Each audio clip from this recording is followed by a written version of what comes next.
Hey friends, welcome back to Unpolished but Called. I'm your host, Kathrin. And funny that today's episode would follow the previous episode where I talked about control and that surrendering control was not my strong suit because God sure put me to the test the same day that podcast came out. So it's currently Thursday as I'm recording this. And let me tell you, yesterday was something else. This isn't the episode I planned for Friday.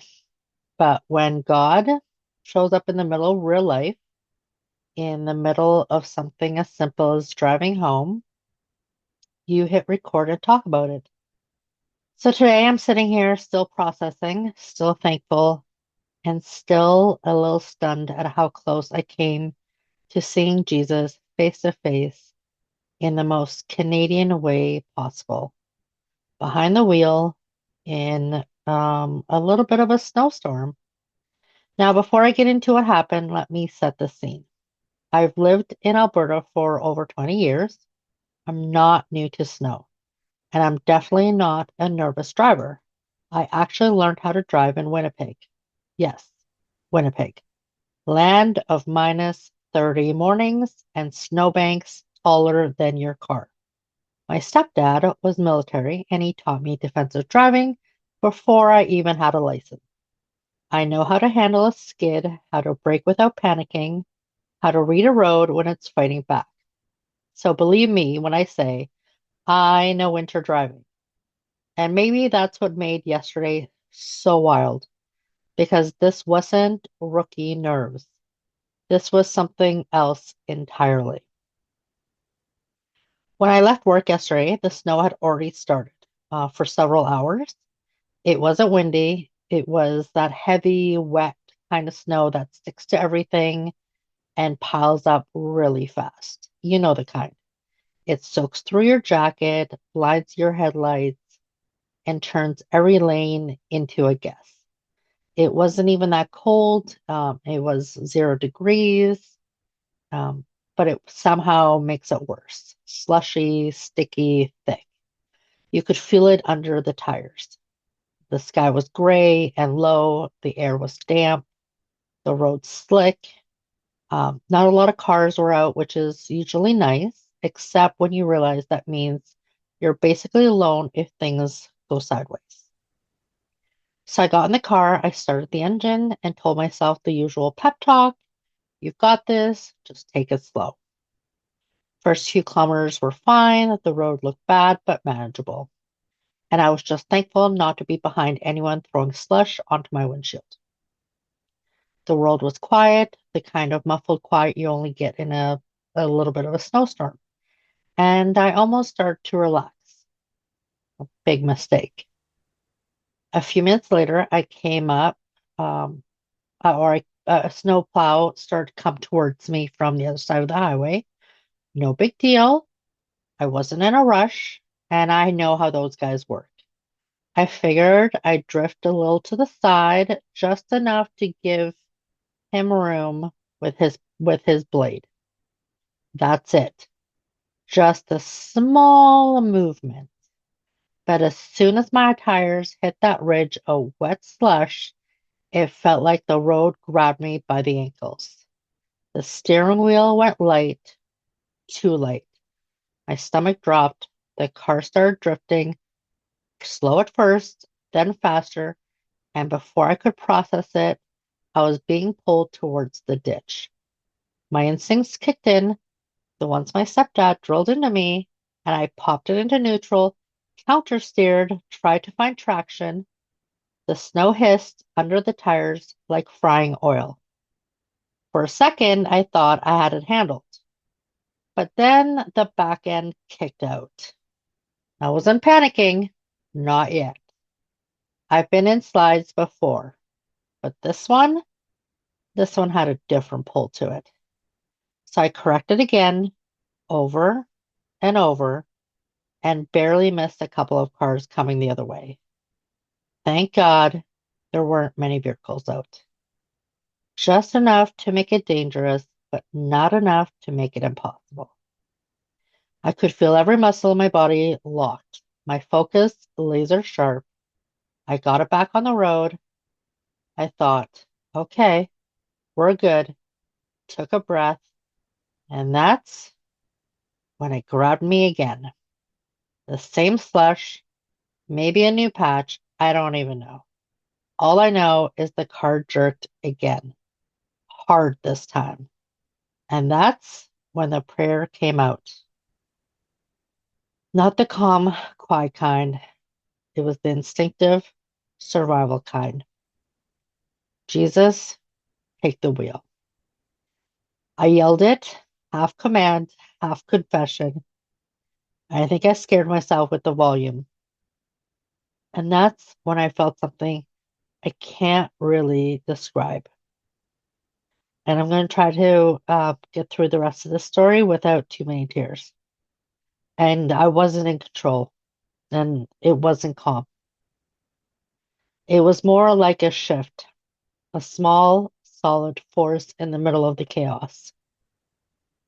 My hands were still moving, my foot was off the gas, and somehow the car started to respond. Not smoothly, but enough. I missed another slide into the ditch by what must have been inches. Then, just as I was regaining control, the slush grabbed me again for the third time. At that point, I honestly laughed. Not the funny kind, the, of course, this is happening kind. The kind of laugh that sits right next to panic. And I said it again, Jesus, take the wheel. Only this time, it wasn't a plea. It was pure surrender. And then it was over. The car came to a complete stop, right across both lanes, nose facing the ditch. And I just sat there, gripping the steering wheel, staring straight ahead, trying to convince my lungs to start working again. Everything was still. The snow kept falling, quiet and thick. Two vehicles had stopped, one on either side, hazard light flashing, and they were waiting and watching, uh, making sure I was okay. I met eyes with the driver on my right. I gave them a little nod and a wave, that unspoken, I'm fine signal we all know. They nodded back. I tried to wave them ahead of me, because I wasn't sure how long I would just sit there for. But they just waited patiently. So much kindness. Um, and they just waited and they just nodded at me to say good because that looked rough.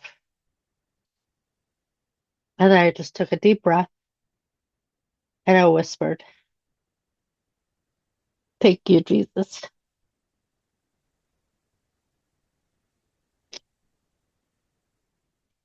And I meant it in the most literal way I ever have.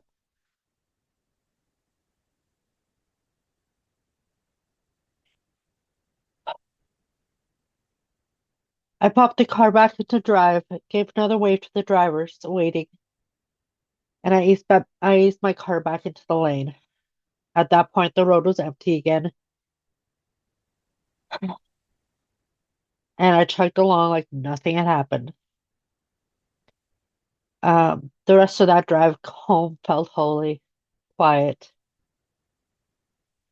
Every few seconds, I did whisper again, thank you, Jesus. It wasn't forced, it just came out like a heartbeat.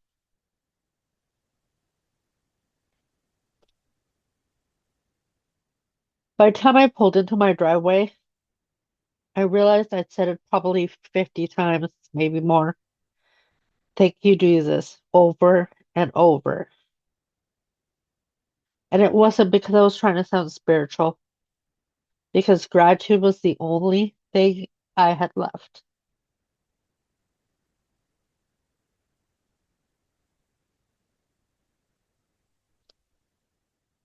Gratitude and the awareness that something bigger than me had just intervened. I sat there for a minute before getting out of the car. The windshield wipers were squeaking across the glass. The heater hummed, and I just sat in the glow of the dashboard lights, still shaking, still thankful.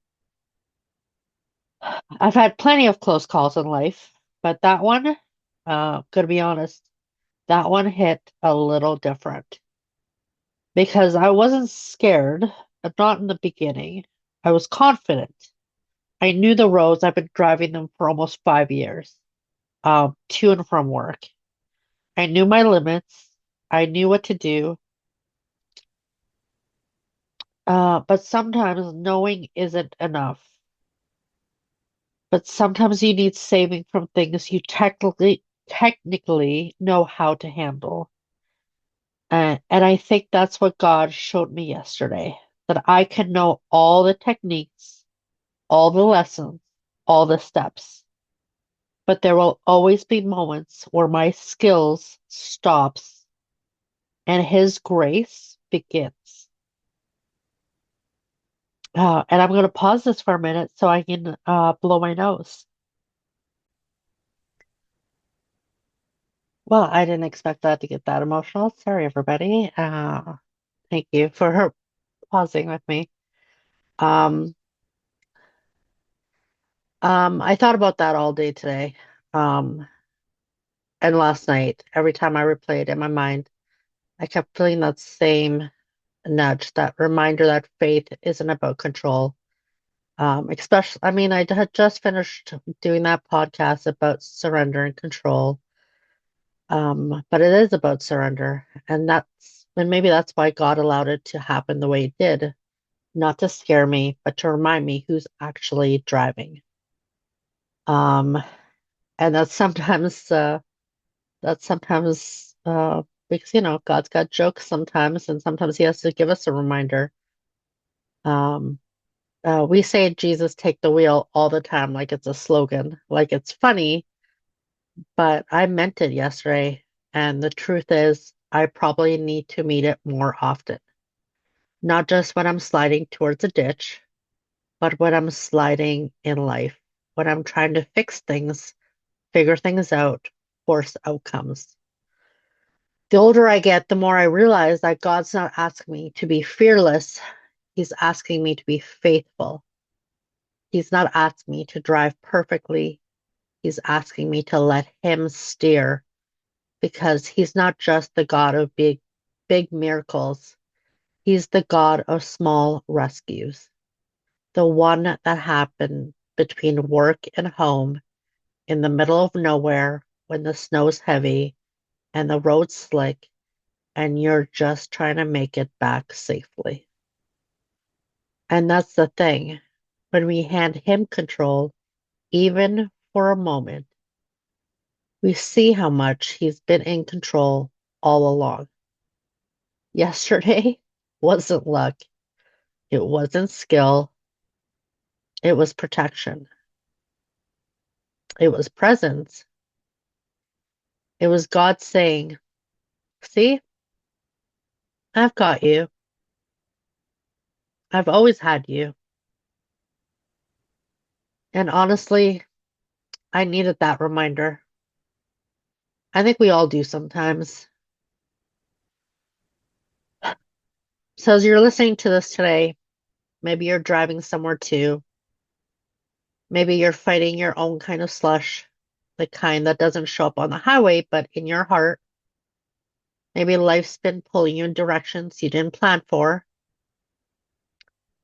Let me tell you, you can trust the one holding the wheel. I learned to drive in the worst winters you can imagine, but no training on earth could have got me out of what happened yesterday. Only grace did that. And if grace can pull me out of a literal spin, it can pull you out of whatever one you're into. Yesterday reminded me that faith isn't just built in church pews or prayer circles. Sometimes it's built on a snowy highway when everything's out of your hands. That's when you learn what trust really means. So, yeah, Yesterday was wild, and I'll probably never say Jesus take the wheel the same way again. Because now when I say it, I won't just be quoting a song. I'll be remembering that night, that slush, that slide, that stillness, and that quiet whisper that said,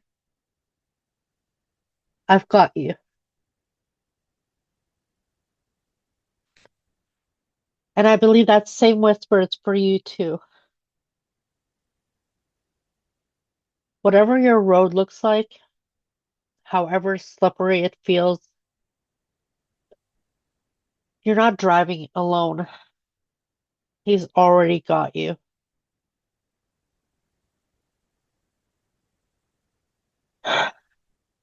Thanks for listening, friend.